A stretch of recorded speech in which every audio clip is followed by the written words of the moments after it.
உலகெங்கிலும் நடக்கும் முக்கிய நிகழ்வுகளை குறுஞ்செய்தி வடிவத்தில் தெரிந்து கொள்ள ஆதன் செயலியை டவுன்லோட் செய்யுங்கள். ஆதன் செயலியை டவுன்லோட் செய்ய டிஸ்கிரிப்ஷனில் உள்ள லிங்கை கிளிக் செய்யவும். அந்த நதியிலே நாம் குளிக்கும் போது வாழ்வில்லாத பெருவாழ்வுன்னு சொல்லக்கூடிய வாழ்வுகளை கிடைக்கும்.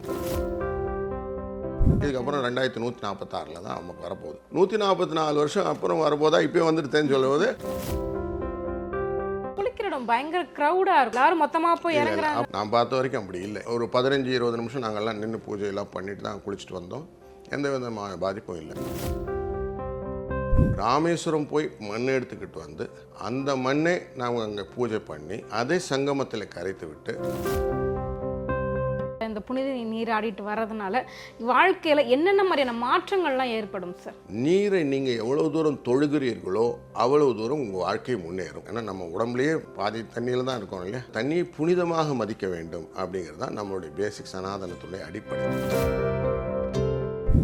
ஆதன் ஆன்மீக நேயர்களுக்கு வணக்கம். நம்ம ஆன்மீகம் சேனல்ல ஆன்மீகம் தொடர்பான நிறைய விஷயங்களை பார்த்தும் தெரிஞ்சுக்கிட்டும் வரோம்.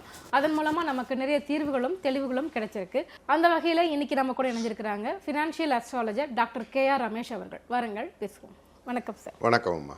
முதல்ல கும்பமேளா பற்றி சொல்லிடுங்க. அதில் புனித நீர் ஆடுறது அதை பற்றியெல்லாம் கொஞ்சம் விளக்கமாக சொல்லுங்கள். ஏன்னா நீங்கள் அங்கே போயிட்டு வந்திருக்கீங்க.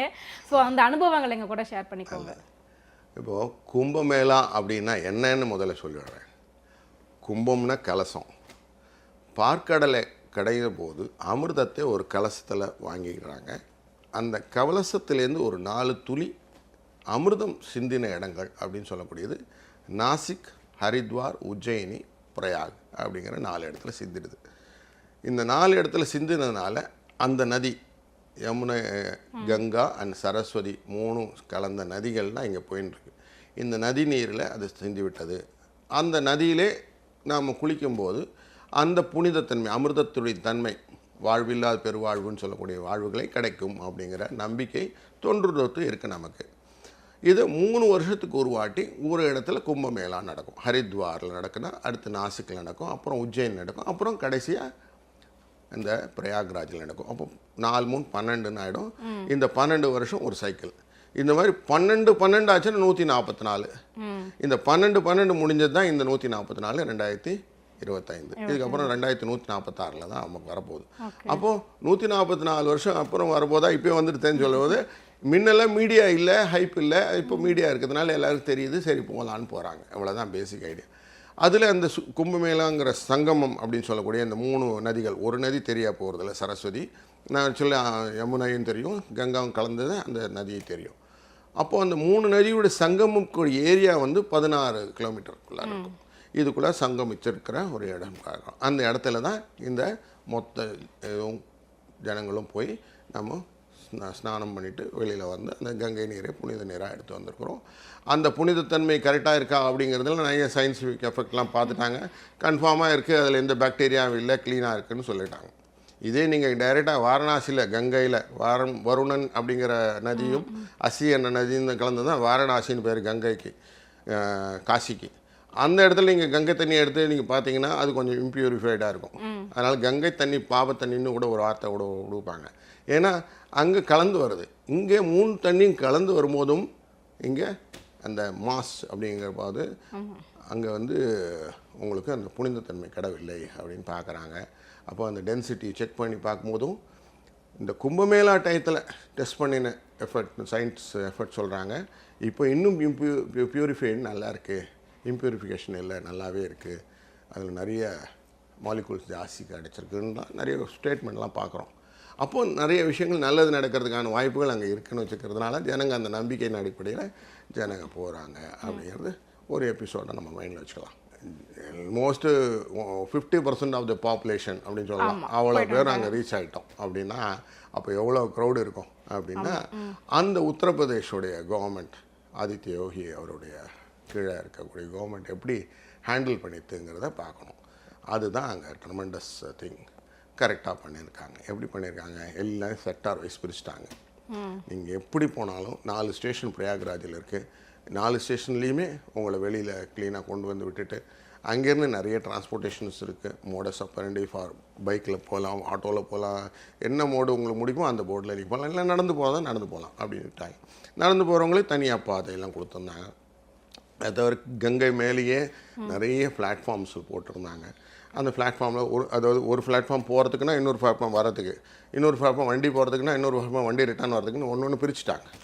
ஸோ அது மாதிரி செக்டார்ஸ் சொல்லுவாங்க. செக்டாரை பிரித்து இது பிளாட்ஃபார்மே பிரித்து அந்த பிரிட்ஜஸ்லாம் பிரித்து 10, 11, 12 வரிசை பிரிட்ஜஸை பிரித்து அப்படி தான் வச்சுருந்தாங்க. ஸோ அப்படியே இருக்கும்போது இதனுடைய விஸ்தாரங்கள் பெருசாக இருந்தது, எல்லோரும் போகிற மாதிரியே இருந்தது. அது தவிர நம்மளுடைய மத சம்மந்தப்பட்டதோ இல்லை இண்டஸ்ட்ரி சம்மந்தப்பட்டதோ டென்ட்டெல்லாம் கூட அலோவ் பண்ணியிருந்தாங்க. அந்த டென்ட்டெல்லாம் இருக்கிறது நிறைய ஏக்கரில் டென்ட் போட்டிருந்தாங்க. அந்த டென்ட்டும் இருந்தது. அந்த டென்ட்டில் நீங்கள் வழக்கம்போல் நம்ம ஐயப்பா சுவாமிக்கெல்லாம் போவோம்னா பார்ப்பாங்க, அங்கே விரின்னு சொல்லுவாங்க. அந்த விரி மாதிரி நம்ம கம்பளம்லாம் கொடுத்து அதெல்லாம் இருந்தது. எல்லாமே கம்ஃபர்ட் ஜோன், நீங்கள் சமைச்சிக்கிறது அந்த சமைச்சிக்கலாம், அதெல்லாம் நடந்துக்கிட்டு இருந்தது. அப்போது ஒரு சாரார் பார்க்கும்போது கரெக்டாக இருந்ததுன்னு நான் சொல்ல வேண்டியிருக்கு. இன்னொரு சாராரில் பார்க்கும்போது எதுவுமே அன்பிளான்டாக வரவங்க இருக்காங்க இல்லையா, அவங்க வரும்போது நேராக குளிக்கிறது மட்டும்தான் அவங்களுக்கு ஆப்பர்ச்சுனிட்டி. அவங்க குளிச்சுட்டு கிளம்பிடணும், அவ்வளோதான். அப்படி இன்னும் வச்சுக்கணும், வேற எதுவும் கன்ஃபியூஷன் இருக்கும். குளிக்கிற இடம் பயங்கர க்ரௌடா இருக்கும், எல்லாரும் மொத்தமா போய் இறங்குறாங்க.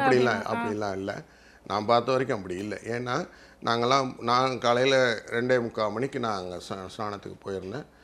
இன்ஃபேக்ட்டு ஒரு 15-20 நிமிஷம் நாங்கள்லாம் நின்று பூஜையெல்லாம் பண்ணிட்டு தான் குளிச்சுட்டு வந்தோம். எந்த விதமான பாதிப்பும் இல்லை.